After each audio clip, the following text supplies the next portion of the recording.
Hey guys, this is Simeon. This is Pro Wrestling Unlimited as we are here on the 24th of August, 2020 to talk about everything that went down tonight on Monday Night Raw. And I know you hear a lot of people say this, and I'm going to say it right now. If it wasn't my job to watch Raw, I may have turned this show off for the sole fact that that fake crowd noise was the worst thing that they could have feasibly done, I guess you could say. It a lot of times was too loud. It a lot of times didn't fit with what was going on. And it just overly distracted me from most of this show. And I'll talk about one spot later where there's no crowd noise because they're doing a backstage segment. They go to the back, or they go back to ringside when someone's coming out, and you can just hear them hit the button to turn on the crowd noise, and it's like, ah! And I'm like, are you fucking kidding me? Nick Alto, I wouldn't say they did Keith Lee dirty tonight. They may have payback, but I wouldn't say they did him dirty tonight. I think, okay, so I'm going to say one thing. The fake crowd noise only worked at the very end when they piped in the boos for Retribution attacking the Mysterios. Other than that, no.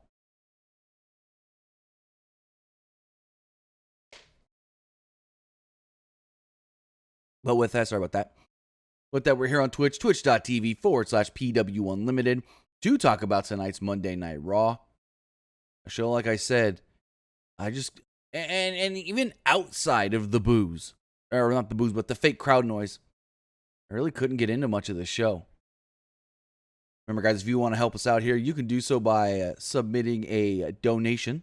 You can do that by donating some bits, or you can subscribe either with a tier 1 subscription or for free with Amazon Prime, because if you have Amazon Prime, that means you have Twitch Prime. And if you have Twitch Prime, then you can subscribe to us for absolutely free since you're already paying that $12 to Amazon.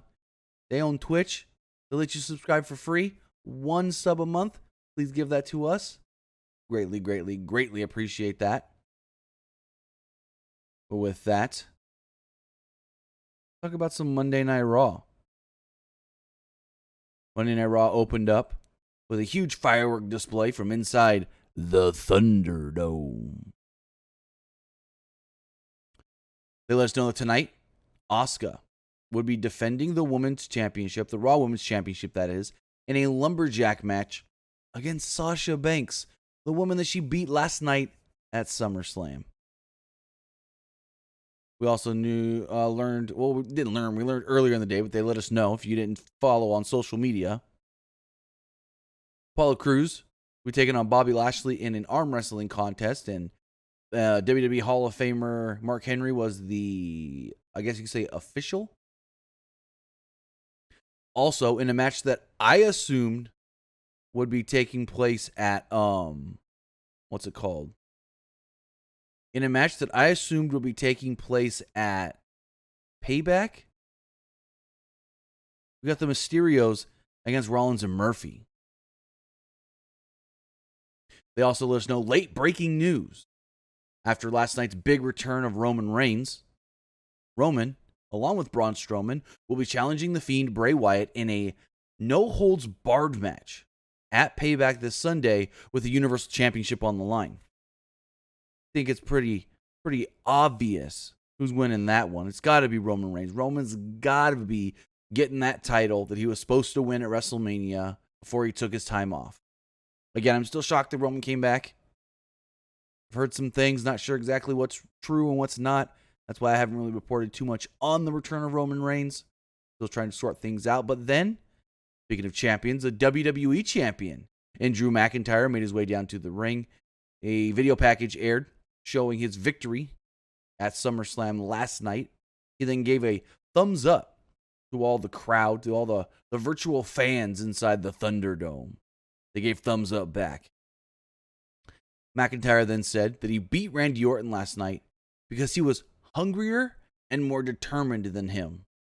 McIntyre knew that there were people who were desperate and wondered when they would get their next paycheck, and said that Orton never knew what that actually felt like.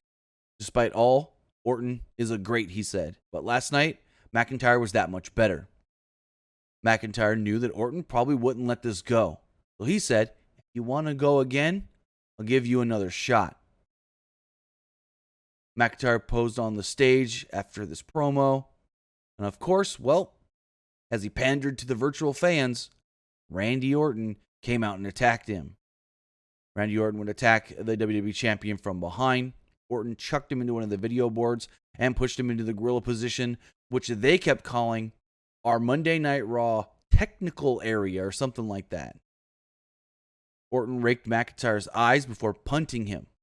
Officials came in to check on McIntyre before Orton pushed them away and punted him yet again.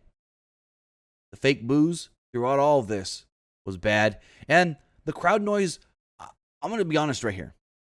So McIntyre is giving his little speech in the ring.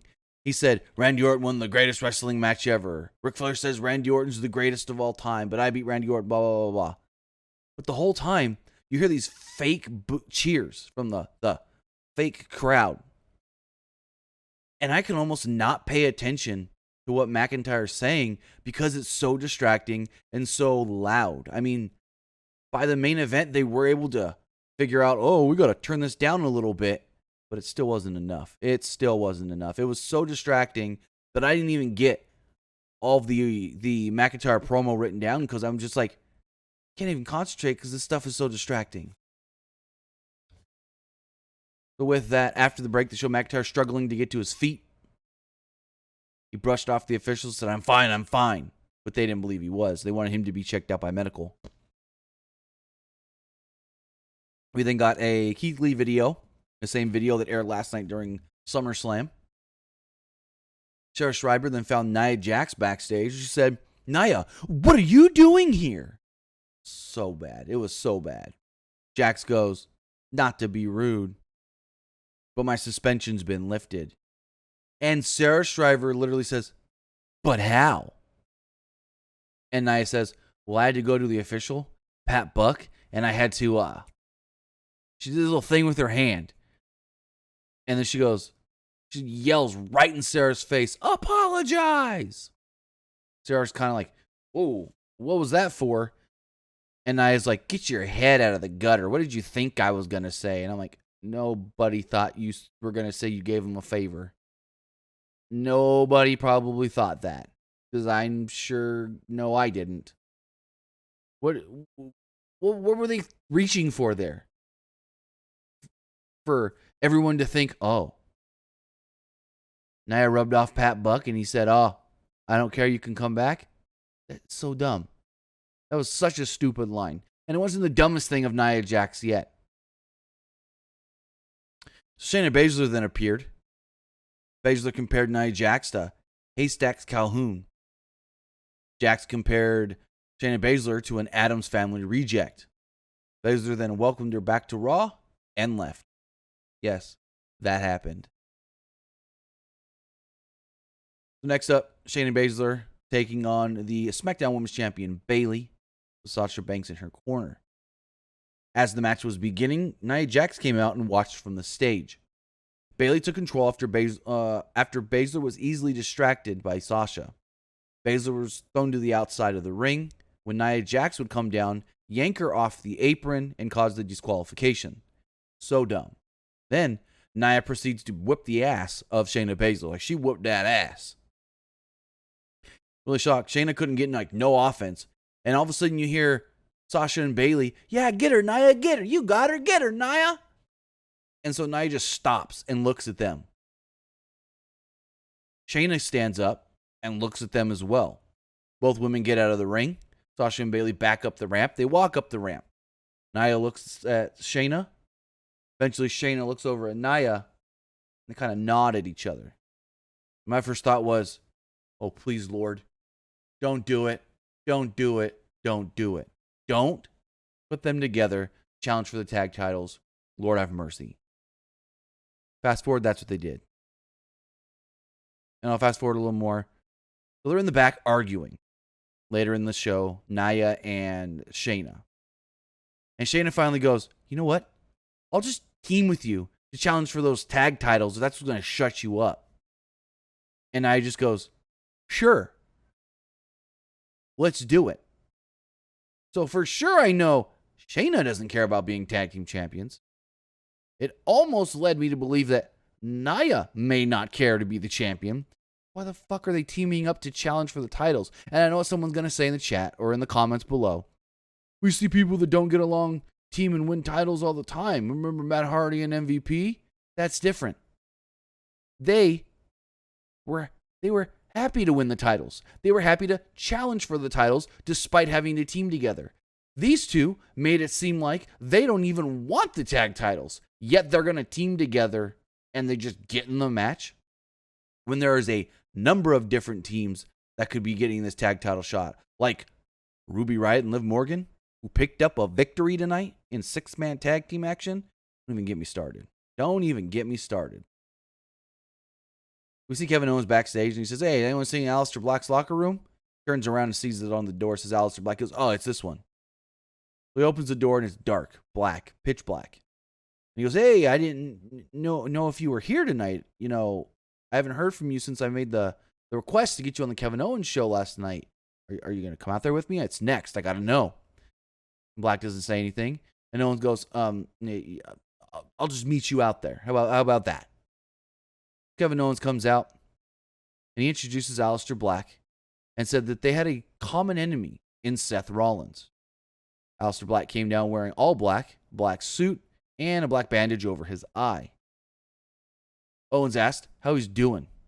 Black asked him why he doesn't just show the footage. And Owens goes, well, I didn't want to show the footage. I didn't want, you seeing that footage upsetting you again. I didn't know how it would make you feel. And Black's just like, I've seen the footage enough to show the footage. Let the people see what happened. So Owens at one point spoke about Rollins. And then Black, all of a sudden, they're sitting in these chairs and he just falls to his knees. And he sold this like his eye was hurting and he couldn't sit anymore or whatever. And Owens is like, we need some help. Can we get some help? All of a sudden, Black nails Kevin Owens with the back elbow and then a black mask to the head. Officials ran down to check on Owens as Black just marched off. So I guess we've got heel Aleister Black. And correct me if I'm wrong, have we ever seen heel Aleister Black in WWE? I believe maybe when he first came into NXT. But I can't remember a long period of time where he was a heel. I remember him being a beloved babyface in NXT, and everybody loved him on the main roster. He came up as a babyface. I don't think, and even I could be wrong about saying that he was heel when he first came into NXT. I think he's just always been a babyface, to be honest. So next up, we got a fatal 4-way match for the 24/7 championship that went less than 90 seconds. Truth was the only one to get entrance on TV. Tozawa won after a roll-up on Truth because the Ninjas distracted. Benjamin beat up the Ninjas, tried to go after Tozawa, and Tozawa ran away. Cool. Literally 90 seconds. Why was that needed? Excuse me. So, first hour, not that good of a show, and it really didn't get better in the second. Orton was approached backstage by Sarah Schreiber. She was like, Randy, would you like to comment on your attacks earlier tonight on Drew McIntyre? And Orton goes, yes. And then he walks away. So we come back from the break. And I forget, we saw something backstage. I can't remember exactly what. And then all of a sudden they cut to Randy Orton walking out. Randy walks out on the stage, and then all of a sudden you hear, because they just turn on the crowd noise. They didn't fade it in. They didn't try to make it sound good. It's just no noise, noise. So bad. So bad. Just stop it. I get it. They want us to think that the crowds on the screen are chanting and cheering and raving and booing, but we know they're not. We know that's not the sound that's going to be coming from them. We know they're all muted, and it just got more and more distracting until the main event when they finally turned it down during that tag match. Orton came out and said he's done what he wants to whoever he wants, whenever he wants. But it didn't really go his way at SummerSlam. He told everyone that he would beat McIntyre, and he didn't. McIntyre presented him an opportunity earlier, Orton said, and he said, I appreciate you just giving me another shot. So Orton punted him twice in the head. Orton said he was pissed that McIntyre gave him this rematch out of pity. Orton then called himself the Legend Killer. As Orton was trying to put himself over, he was interrupted by Keith Lee. Keith Lee came out and unfortunately has new music. It's got the same start to it, the whole bask in his glory, bum, bum. Then it goes into something that I don't even know what it is. Not the same music. Not the rap or whatever you want to say it was of Keith Lee and his old NXT music. Why change it? Why change it? His old music was so good. This new music, I mean, I'm glad they at least kept the beginning where it goes, bask in his glory. But I don't know. Keith Lee comes out, and of course, he's great on the mic. Lee introduces himself and presented an opportunity for Orton to bask in his glory. Orton smirked. Lee said Orton was the apex predator and the legend killer, but Lee is limitless. Lee figured Orton wanted somebody to fight tonight, and he's ready to fight, so why not fight him? Orton then said, maybe later, and he left. Backstage, Charlie Caruso walked up on Zelina Vega, Angel Garza, and that Demi Burnett chick from The Bachelor. Why is she here? Why?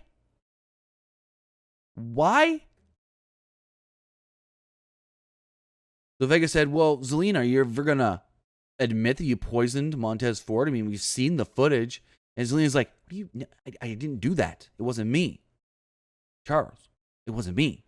I don't have time to talk to you. I got to go get ready for my match later. And Garza's sitting there with Demi. He's like, Demi, what are you doing later? And she literally looks at Garza and goes, well, you know, Ivar asked me to do something later. And he just goes, the fuck? Like, this bitch gets around and doesn't even care who or what she says it to. And then Garza, who's been flirting with Charlie since April, does the same thing to her. He just goes, okay, well, Demi, would you like to come to the ring with me for my match? You could be my date or whatever. And Charlie's kind of like, you're going to flirt with her right in front of me? I'm right here. And he just looks at Charlie and goes, bye. And Charlie just looks at them and goes, okay, all that was for nothing. They let us know after this that Randy Orton will be taking on Keith Lee, but later on in the night. Next up, we had Montez Ford taking on Angel Garza. Garza had both Andrade and Demi Burnett in his corner. No Zelina Vega because she had to get ready for her match later. The Street Profits had a pre-tape promo where they said that today is 8/24. And Angelo Dawkins goes, Kobe! They did their entrance, same entrance from SummerSlam where the red Solo Cups fell from the sky. That's really cool. Not much to this match. Garza and Ford were going back and forth before Ivar would saunter down to the ring roughly about 2 minutes into the match. He comes down to the ring with one hand behind his back, and he's saying hi to everybody at ringside. And he walks up to Demi and goes, here you go. And he gives her a big old turkey leg. He's like, would you like to join me? I've got a match later that I'd want you to watch. And they literally tell us on commentary, later on in the night on Raw Underground, Ivar will be taking on Dolph Ziggler. That never happened. They literally told us that that would be taking place. And an hour later, Dolph's getting his ass beat by somebody else. So, Demi just gets all excited. This chick gets all excited when Ivar gives her a big old turkey leg. She then leaves with Ivar hand in hand as Garza is in the ring distracted from this. Starts fighting, or Ford grabs him, throws him into the turnbuckle, jumps off the top, frog splash, pins him. Like, what? She goes out there with Angel Garza, who said, "Would you be my date tonight?" And she leaves with another guy. That trifling hoe. That trifling hoe. In the back, we were talking about this, though, but Jax and Basler were arguing, and finally, to shut up Nia, Shayna goes, "I'll just team with you at Payback for the tag titles." Cool, whatever. Like, really? We then see Ruby Riott, Liv Morgan, and Bianca Belair all come together as they say they're taking on the Iconics and Vega next. So next up, we had a 6-woman tag team match. It was Bianca Belair, Ruby Riott, and Liv Morgan taking on the team of Zelina Vega and the Iconics. Riott and Morgan were built as the Riott Squad. So that's something to think about. We got this team that doesn't even want the tag titles, going for the tag titles. And you got a tag team right here that hasn't got a shot yet. That's picking up victories. Bianca Belair gave Vega a glam slam and a handspring moonsault, but the Iconics broke up the pin. So Morgan and Riott got rid of them. Belair clocked Vega with a right hand and here with KOD to pick up the win in about 3.5 minutes. It was all right. Got another win for the babyfaces. So in the back, Cedric Alexander and Ricochet are playing around. So there's this arm wrestling table that's supposed to be used later on in the night, and they're playing on it. They're playing arm wrestling. Like, really? Mark Henry shows up and asks for the arm wrestling chair or table. He said, "Well, unless Alexander wants to challenge him first." And Cedric's like, "Nope, take it." MVP would then show up and wondered why Alexander was doing all this just stuff in the back. Not being focused, not doing anything to maybe get back the 24/7 title. Ricochet then told MVP, "Leave." MVP said, "I'm not interested in hearing what you have to say. I want to talk to this man." MVP made his case yet again to try and get Alexander to join the Hurt Business. He said, "You're never going to get anywhere just playing around with this guy back here. Guy that just beat you in an arm wrestling contest." MVP said, "We got U.S. title business to take care of. Think about what I told you." Mark Henry comes out and introduces both guys. He then tells both Bobby Lashley and Apollo Crews, told Mustafa, I've told Alexander, I've told Ricochet, I've told the Hurt Business, don't come out here. We're going to keep this fair. We're going to do this.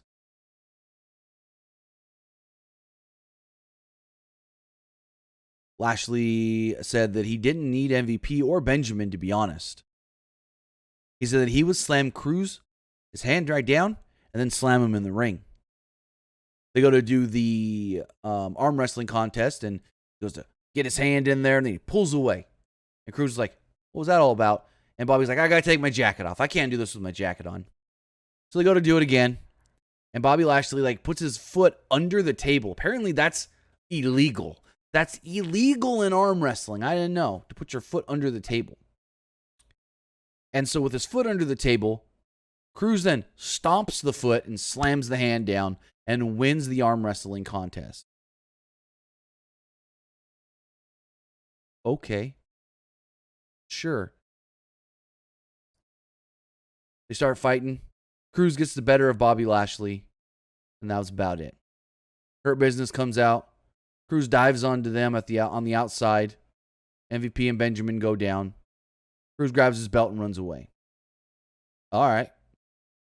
Because that led to what? What? Crews got the upper hand, so is that WWE booking telling us that Bobby's winning the title on Sunday? Maybe. Maybe. Then they got a video recap from SummerSlam. Dominic and Rey Mysterio. No, Dominic and Seth Rollins. Wow, I read that way wrong.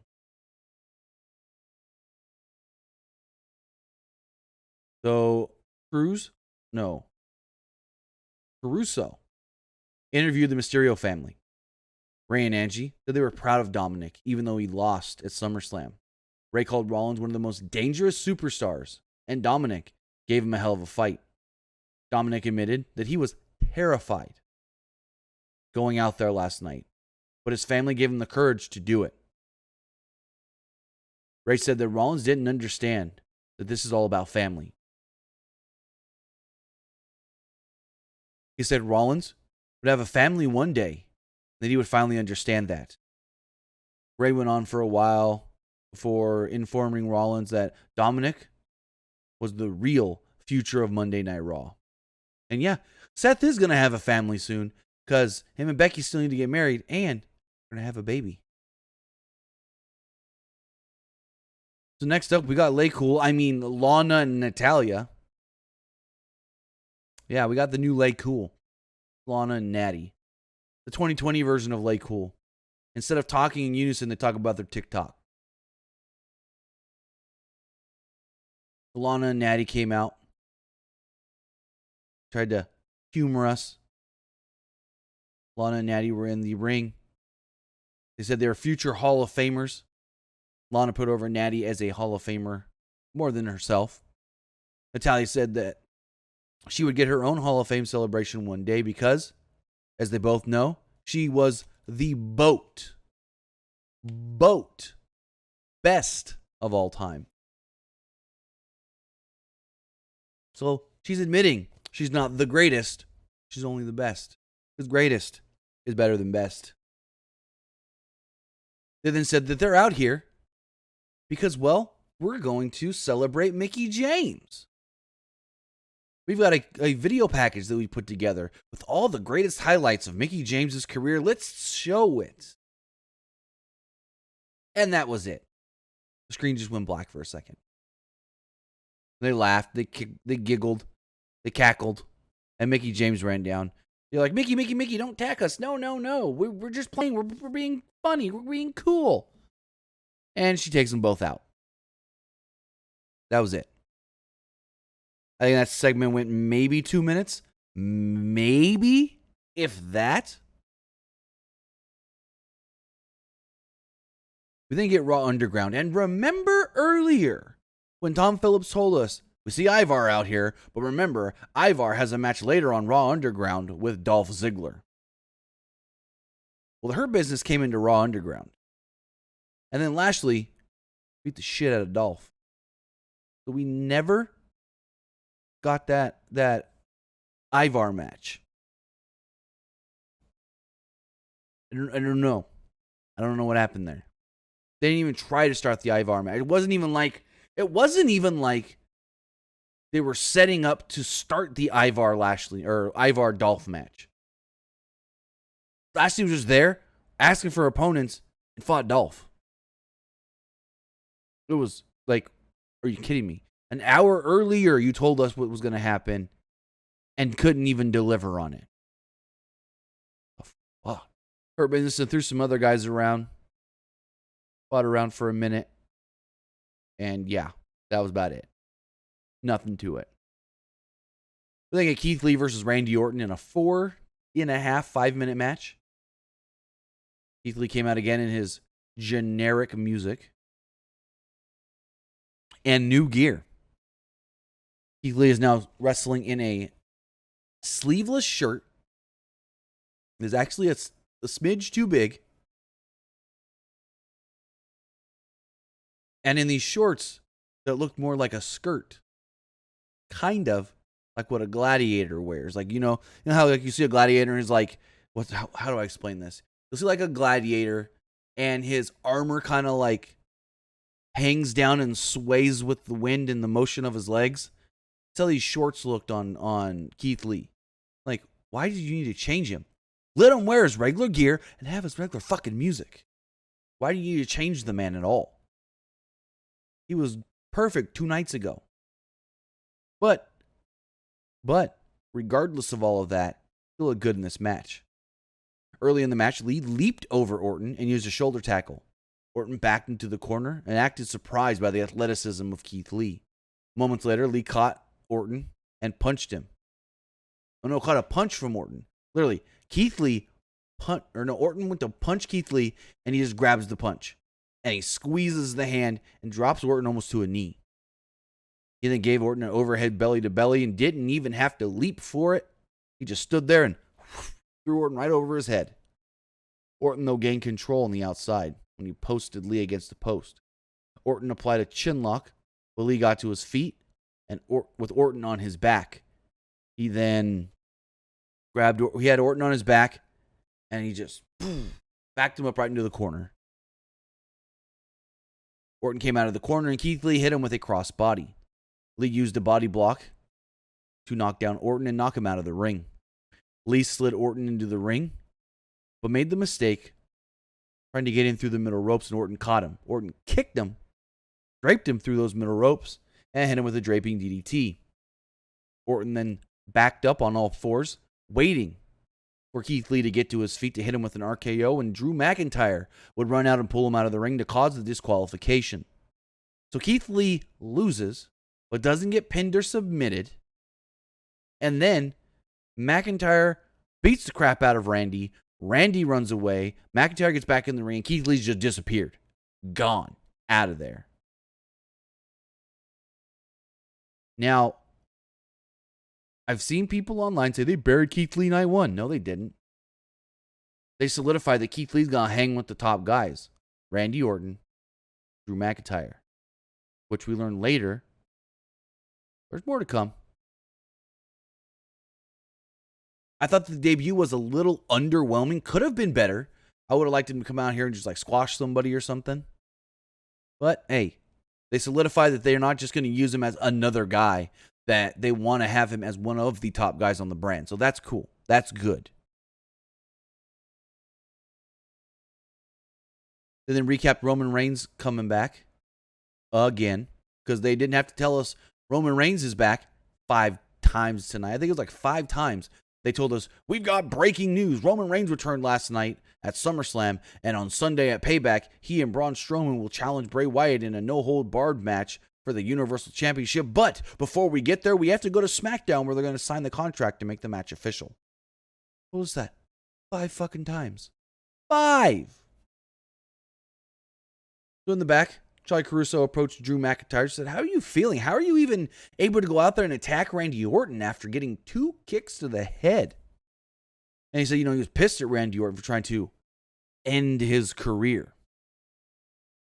McIntyre then looked into the camera and said that he was about to, he looked into the camera and was about to say something when Randy Orton would attack him. Randy would attack him from behind, knocking him down on all fours. Randy would then deliver another punt to the WWE champion, this time leaving him laying. A bunch, and I mean a bunch, of officials came to check on Drew McIntyre this time. Orton just got away and started yelling that title was his. He said, that's my title. Drew, you've got my belt. So we come back from the break, and Charlie Caruso's outside the trainer's room. And she says that she can hear what they're saying inside. Charlie Caruso stated that she heard that Drew McIntyre may have suffered a skull fracture off of that last punt kick, which could cause bleeding in the brain, which could be a career-ending injury, if not worse.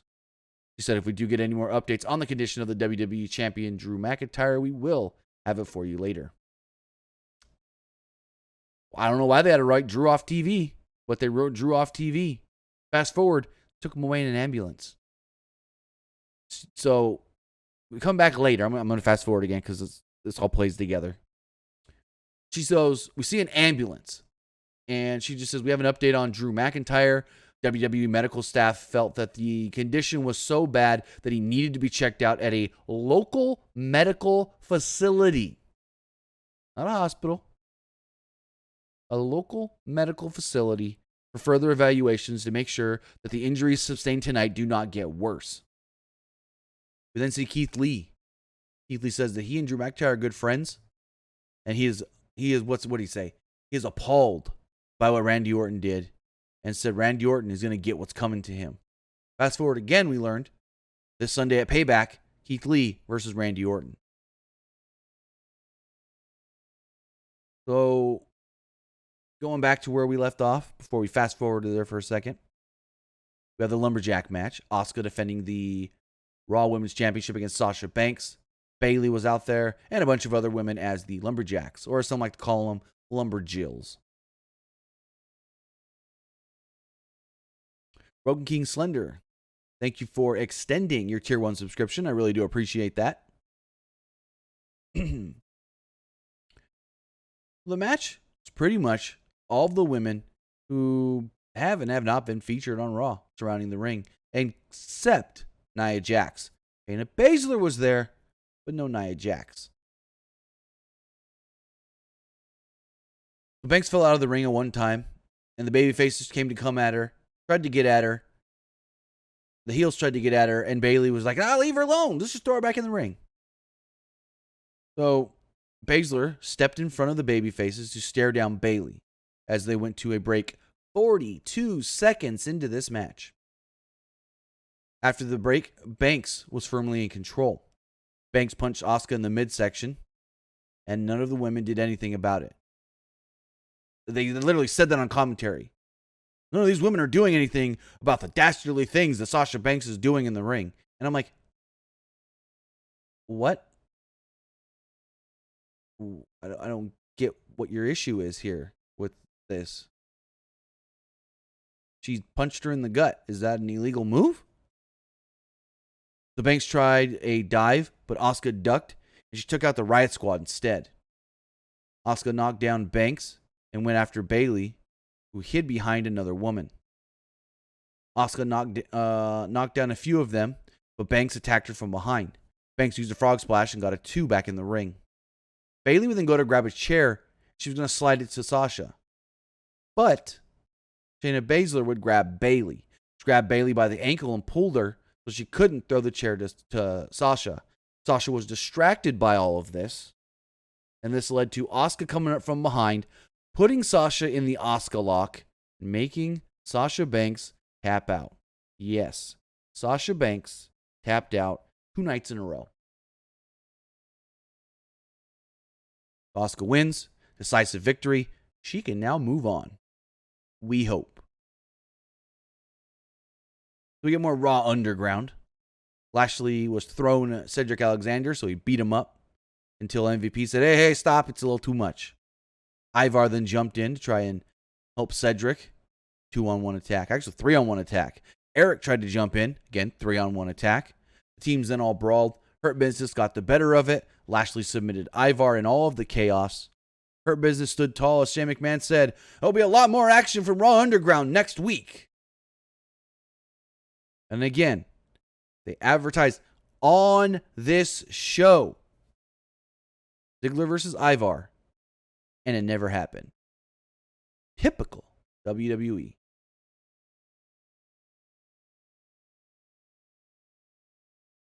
We get the main event. It's Dominic and Rey Mysterio taking on Seth Rollins and Murphy. Match went roughly 10 minutes. Dominic and Rey came out first. They attacked Rollins and Murphy as they entered before the match even began. The heels got the better, even though they were attacked first. The match then started with Murphy and Dominic, where Dominic started off with a bunch of hip attacks. Or no, arm drags. Dominic hits like 2 arm drags, goes for a third one. Murphy blocks it. They get to their feet. Dominic hits him with another one. Dominic then dumped Murphy from the ring as Rey chucked Rollins into the corner of the barricade. There's a couple times where the cameras missed some good stuff in this match. There was one time when Dominic was knocked down and the camera you can barely see Dominic on the right side of the screen doing a kip up. But the cameras were focused on whatever, I forget it was, going on out ringside with, I think, Rey and Seth maybe. But you can see Dominic did a fucking kip up and they missed it. There was another spot where Rey, I think, dove off of the steps onto Seth, I think it was, at ringside over by the announce table. And you hear the announcers go, oh, Rey Mysterio with a nice dive. And then the cameras cut back over to Rey standing up. During the commercials, Rollins made a blind tag and gave, after commercial, Rollins made a blind tag and gave Rey a backbreaker. Rollins gave Rey a gut buster. Rey then drop kicked Murphy off the apron before giving Rollins a bulldog. Bray gave Murphy an enziguri and made the hot tag to Dominic, who gave Murphy a clothesline and a nice-looking springboard crossbody for a 2. Dominic used a leg scissor takedown and a tilt-a-whirl DDT. Rollins then jumped in to break up the cover.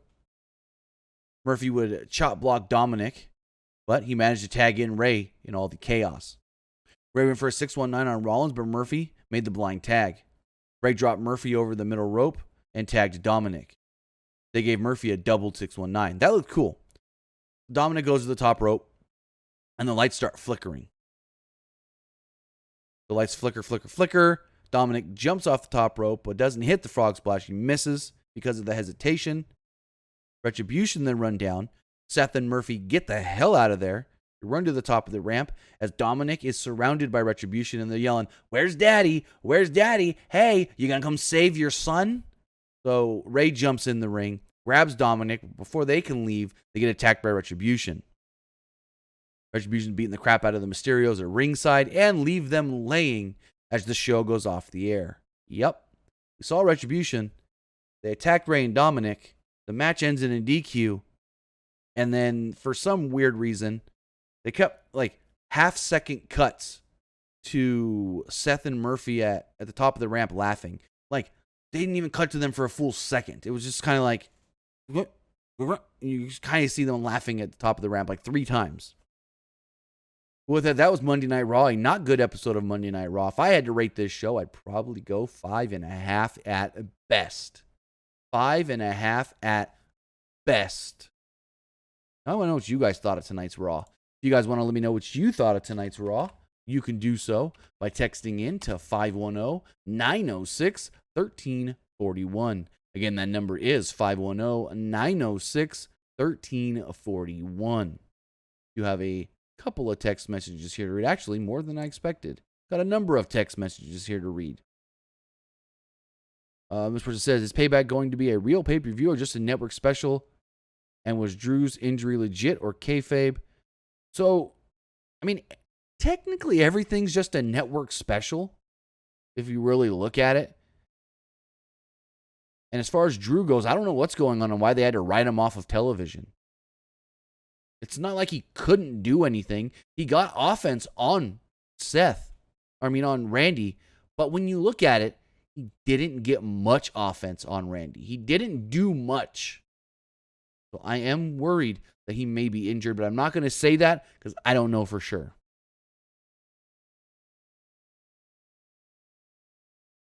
Person here says, do you think Roman wins at Payback with Braun taking the pin to protect the Fiend? Exactly what I think happens.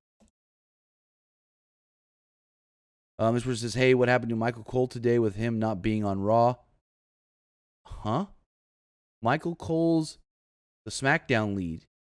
He's never on Raw. Tom Phillips is the Raw guy, so I don't know if maybe you just haven't watched Raw since October, but Michael Cole hasn't been on Monday Night Raw since the week before October 4th, 2019. Person says, so, are we getting a heel Aleister Black? Sure seems like it. Sure seems like it. This person says, this whole thing with Akira Tozawa and then it just needs to stop. It's going to make me barf like it's not even funny anymore. I didn't think it was funny when it started, to be honest. Person says, do you think Mia Yim will get called up to the main roster as well as Keith Lee is on Raw now? No. I don't think, no. They need to keep the good women in NXT. Can't pull them all. You need good people to stay down there. Mia Yim is one of the best women they have, as far as a worker goes. And I think just because Keith Lee's on the main roster doesn't mean she has to come to the main roster. That simple. Especially since they're not traveling. It's not like they've got them doing different things. You know what I mean?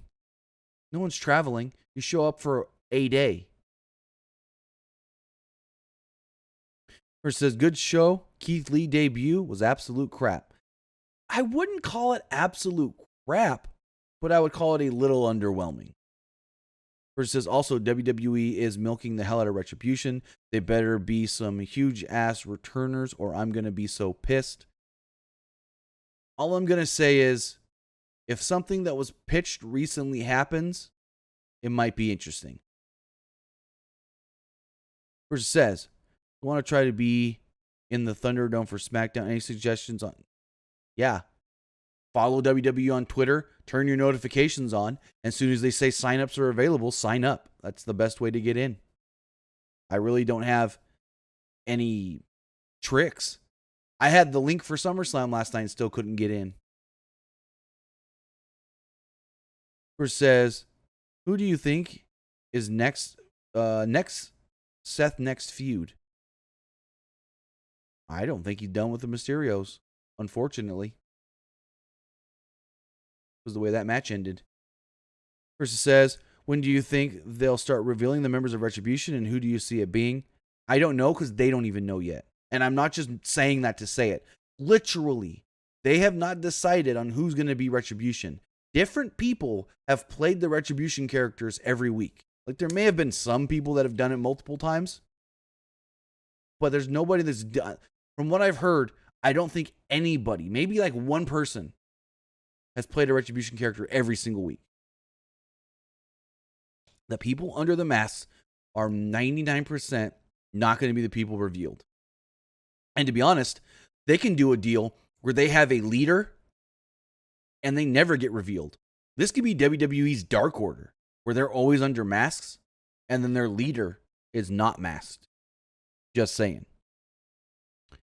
Says, do you think we get new tag team champs on Sunday? I hope not. I'm just going to say it like that. I hope not.